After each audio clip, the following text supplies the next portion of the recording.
Hello, everyone, and welcome to the very first episode of the VA Vault.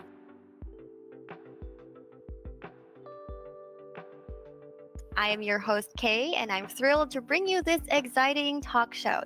Our show is all about showcasing the incredible skills and expertise of virtual assistants. Our theme for today is the Halloween party, which explains my fit for today. We also have with us our very beautiful virtual assistant to talk about her skills and expertise in being a marketing VA. Surely you will be learning some tips and tricks from her. So let us all welcome Dharesa Pagas. Hi, Dar. Hello, everyone. Hi, Kay. Hi. Hello. This is Dharesa again, and for today, I am Princess Mia from the Princess Diaries movie of Princess Diaries. Okay, I can definitely see that. That's from the poster, right? Yeah. Okay, for me, I cannot say who I'm dressing up as, but this is what I'm going for. Okay, so right now, Dar, I'm sure that all of our audiences are already looking forward to hearing from you, to learn more from you about the tips and tricks of how you're doing as a virtual or as a marketing virtual assistant. Okay.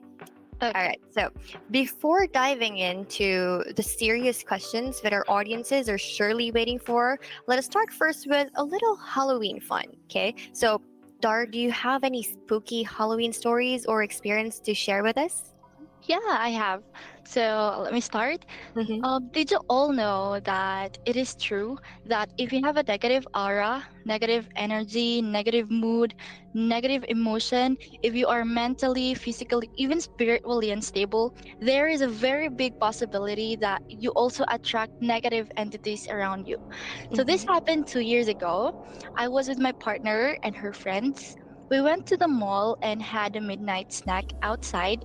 Then after we went to her friend's house because that's where we stayed for that night. Their house is quite big, not that old, but with a Spanish style. But they don't always stay there since their main house is in another province. They just stay there if they go to the city and if their circle of friends gathers. So we went upstairs, then before they slept, we just talked that lasted for a couple of hours. And then when everybody decided to sleep, my partner and I weren't able to sleep because we talked about my problems, which were 3 years ago.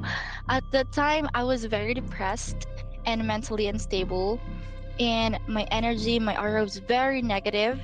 So I just shared all my problems with my partner. I even cried that night and, just to let it all out.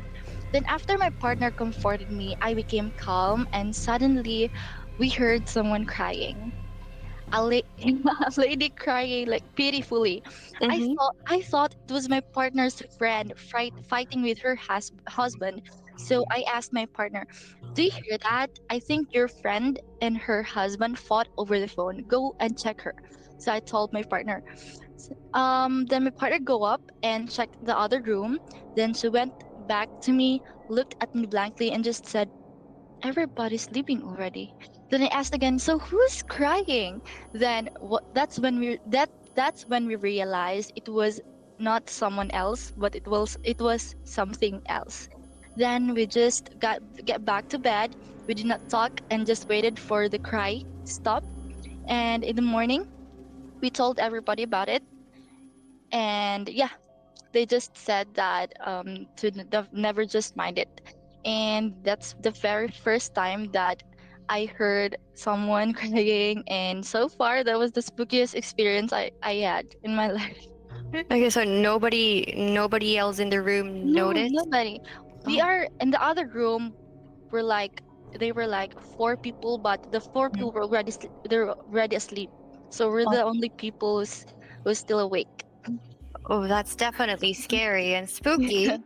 But yeah, thank you so much for sharing that with us, Star. I believe that's a way to kickstart this conversation. So I actually have a spooky story of my own too, but I think we should save that for another time. I think we've had enough scary feels for today or for tonight. So let's get right into the main event. Mhm. Dar, I'm going to be asking you some questions about you and your experiences in being a virtual assistant. And a lot of our audiences are not sure yet. I mean, I'm sure a lot of our audiences are not sure yet how virtual assistants work, and here we are. We are here to enlighten them, give them a behind the screens of how you do as a virtual assistant. Okay, so Okay. right now, Dar, could you first start by telling our viewers, our audiences behind their screens, a bit about your background, the training, and your expertise that led you to become a virtual assistant specializing in social media management? Okay. So I worked before at another company as a technical representative, then became an SEO link builder for 2 years. Then one day I just realized that I wanted to be independent. I wanted to get my own clients and I wanted to go outside my comfort zone because that was also the time when I craved for more learnings, experiences, more challenge that could make me grow personally and professionally.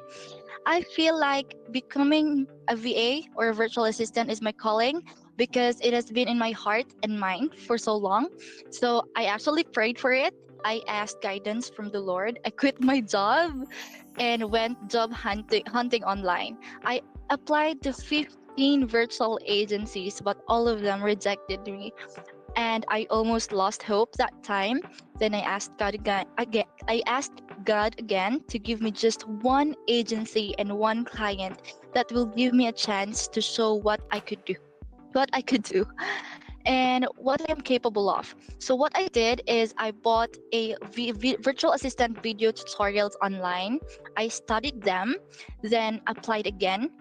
Then one day I saw the post of my virtual assistant, and with God's glory, my VA was the first agency that believed in me and was qualified for their free training. So during the training, I felt a little nervous, but our trainer, which is Kim, the HR, and the whole team were very friendly, very considerate, and kind, and they trained us very well in executive VA, marketing VA, and business development VA. We also gained a lot of knowledge and experiences, and also we had fun during our training too because we had some games, we had some energizers.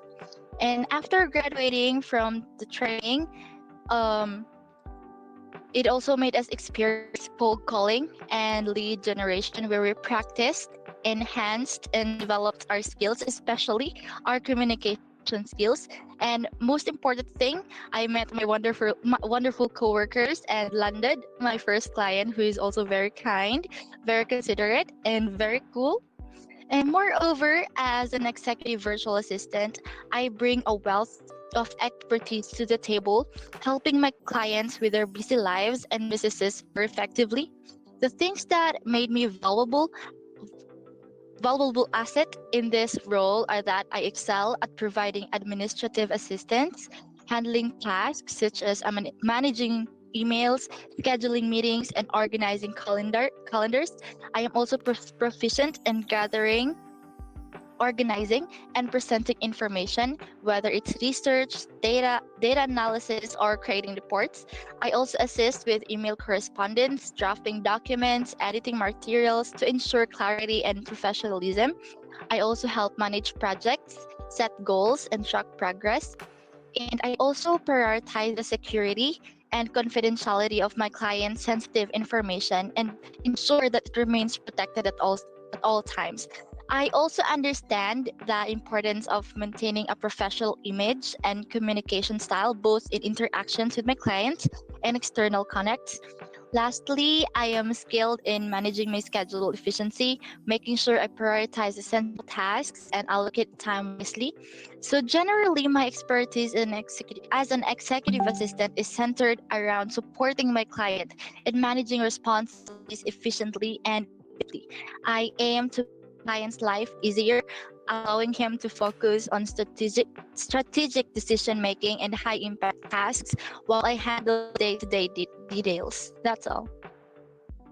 Wow. Okay. So based from what I'm hearing, you are covering a lot of different tasks of your client. Like you're doing a lot of different tasks for your client. I'm sure that your client must be very happy with what you're doing for him.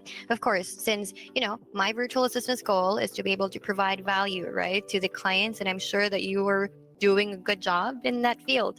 So, Dharesa, also like to ask, right? Since most of the virtual assistants are now handling social media, building the brand and building the online presence of their clients or Mm, the different companies out there. So have mm. you ever been involved in content creation, such as blog posts, creating articles, or creating marketing materials? So, can you also like talk about the samples of, or like a sample of your work and describe the strategy behind that? Yeah, yes, Kay. I've been involved in content creation, such as blog posts, articles, and marketing materials since I am handling my client's social media accounts and website. So I just always keep it neat and clean, simple and minimalistic since it is also the preferred theme or look of my client. As for my strategy on how to do it, there are a lot of things to consider. But what I do is first I have to consider the audience. I understand the target audience demographics, interests, and pain points. I analyze the specific goals of the content, whether it's to inform, educate, entertain, or persuade. Second is research and information gathering. I gather relevant and up to date information from trusted sources to ensure the content's accuracy. Third is topic generation. I generate ideas from content topics that align with the audience interests and the client's objectives. I also search for insights and trends or evergreen topics that may engage readers. Next is hashtags and keywords. I research and put relevant hashtags and keywords to improve discoverability in search engine optimization on social media platforms. And then lastly is the content structure and organization. I outline the content by providing a clear structure and create an engaging introduction and compelling conclusion to keep readers interested. So overall, my strategy is focused on delivering high quality, informative, and engaging content that meets the goals and expectations of the clients while providing value to the target audience. Okay, I really like that you are able to present like a clear step-by-step process of how you're doing things. That's very helpful, especially for virtual assistants, right? Because we need to be very organized with the different tasks that we are given by our clients. And for us to make it organized, we also need to make sure that we have a clear path of our goals and also the step-by-step process, right? So how do you also strategize and generate content that connects effectively with your client's target audience in social media? Because I know that when we might sometimes get too creative at times, and also we have finished up all our creative juices. So sometimes that happens, and that's reality. So how do you strategize, and how do you generate these kinds of content daily?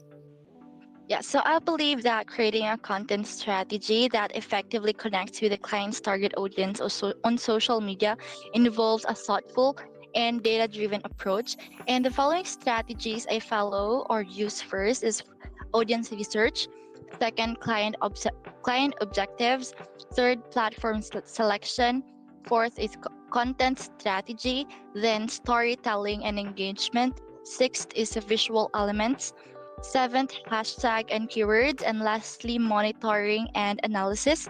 So, by following this strategy, content can be tailored to connect effectively with the client's target audience on social media, resulting in improved engagement, brand loyalty, and the achievement of marketing goals.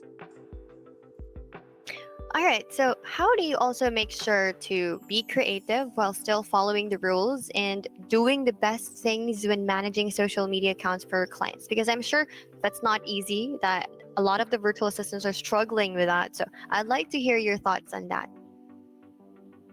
Yeah, that's indeed true. Well, actually, balancing creativity with adhering to best practices and rules is crucial, especially when managing social media accounts for clients. But for me, to ensure that creativity and compliance go hand in hand, I start by thoroughly understanding the client's brand guidelines, mission by mission values, and any legal or industry specific regulations that apply. This provides the foundation for creative content that aligns with the brand. And next is to develop a content strategy that outlines the client's content goals, the platforms they're active on, and the types of content that will be most engaging for their audience. Then leveraging visually appealing elements, including high quality images, custom graphics, and videos to make the content stand out and to ensure the visuals are consistent with the brand style. Okay, so that's a lot of tips for our audience out there. So, Teresa, you mentioned a lot of different tasks that you're Mhm, doing for your clients mhm, earlier, mhm. more on the administrative side, and now you're doing the marketing as well and for business development. So, how do you prioritize your tasks when managing multiple projects for your client? So, can you provide like a specific instance also where you prioritization skills were put to the test? Yeah, sure. So prioritizing tasks when managing multiple projects for a client is indeed a crucial skill to ensure that all project progress is smoothly and meet their deadlines. But what I do is assess urgency and importance. I start by assessing the urgency and importance of each task or project. When the task is urgent, I make it a priority, and then after completing, I will proceed to the important task but not urgent, so and so on. Just like this one time, I had so much on my plate that I was tasked to create a contract, and the other task was to renew our business license, and then the other task was to schedule an inspection appointment, and the last one was to post on social media accounts. So of course I worked first on the contract because obviously it was really an urgent one that we had to submit. Then next I worked on renewing our business license that had a due the other day, because if we renewed it late, there would be a fine. Then I proceeded to schedule an inspection. Then lastly, I created graphic designs for content creation for social media accounts. So yeah, that's how I manage my time and my tasks. Okay, so your job is pretty hectic, I'm sure of that, and you just really need to prioritize which one should come first, right? Yeah. Okay, that's very helpful. And also, since you were talking about organization, how you are managing your time well with your different tasks and with your client, how do you also stay organized and maintain a healthy work life balance as a Mhm. virtual assistant? Mhm. So, maintaining organization and a healthy work life balance as a virtual assistant is essential to ensure productivity and well being. That is why, first, I use time management techniques to plan my workday, second, to allocate time for specific tasks, and to set boundaries on work hours. Tools like to-do lists, calendars, or task management apps helps in organizing tasks and deadlines. Then I maintain a designated workplace that is free from distractions and conducive to productivity. A separate workplace also helps in mentally separating work from personal life. And of course, I prioritize self care, including exercise, a healthy diet, and sufficient sleep. A healthy body and mind are vital for productivity and maintaining a work life balance. And regularly, I reflect on my work life balance and make adjustments as needed. I also maintain a support system of my friends, family, or colleagues to share concerns and seek guidance when necessary. And I ensure I have time for hobbies, interests, and personal activities that bring joy and relaxation. And lastly, continuous learning. I could say that I keep myself stay updated on the latest productivity tools and techniques to improve my work efficiency. I definitely agree with you 100% because you've mentioned a healthy mind will keep you Yeah, productive, will yeah, help you be more productive in whatever you do. And yeah, that's definitely true because I know for sure that if I'm too stressed out, I can't really be productive in the next yeah. day or so. So we really need to get some good sleep, right? I Hmm. agree with you on that one. Right. Self-care, that's very important. Okay, so dart Mm-hmm. down to the very last question. So since you're a virtual assistant currently, I'd also like to hear your thoughts on what is your long-term career Mm-hmm. goal as a VA and how do you plan to continue developing your skills and expertise to benefit your clients and yourself? Yeah. So, as a virtual assistant of my virtual assistant, my long term career goal is to continuously grow and evolve in ways that allow me to provide even more value to my clients. And maybe soon, I see myself in a higher position, maybe in my client's business or in my virtual assistant. And I'm also looking forward to helping other people to guide them on how to become an effective and efficient virtual assistant. And overall, my goal is to become a highly sought after virtual assistant who not only fulfills immediate client needs but also proactively anticipates and addresses emerging challenges and opportunities by continuously developing my skills and expertise. Wonderful. Okay. Thank you so much for sharing your thoughts on that one, Dar. I am also hoping for your success in whatever that you do. Okay. Thank you So so much, Kate. thank you so much for answering all of the questions, sharing your insights, because I'm sure our audiences are really thinks that all of your answers are very insightful and of course very helpful. Okay. So Teresa, before we wrap up this session, could you also share some tips, like a general tips for aspiring virtual assistants out there? Because I'm sure we have virtual assistants, aspiring virtual assistant audiences out here. So can you give them some tips? Yeah, so to all the aspiring virtual assistants out there, just be patient, adaptable, and be willing to learn from your experiences because with dedication and commitment, you can be successful, effective, and efficient virtual assistant. That is all, okay. Okay, spoken like a princess. Princess Via. Okay, thank you so much for that one, Duressa. That's such an excellent advice for our aspiring virtual assistants. And of course, thank you so much for being part of our show and for sharing your expertise with our audiences today. I'm sure it was very helpful for all of our audiences. I'm hoping that they also found it fun to be looking at Princess Mia on their screens. So it's been a pleasure having you, Duressa, on the VA Vault. Thank you.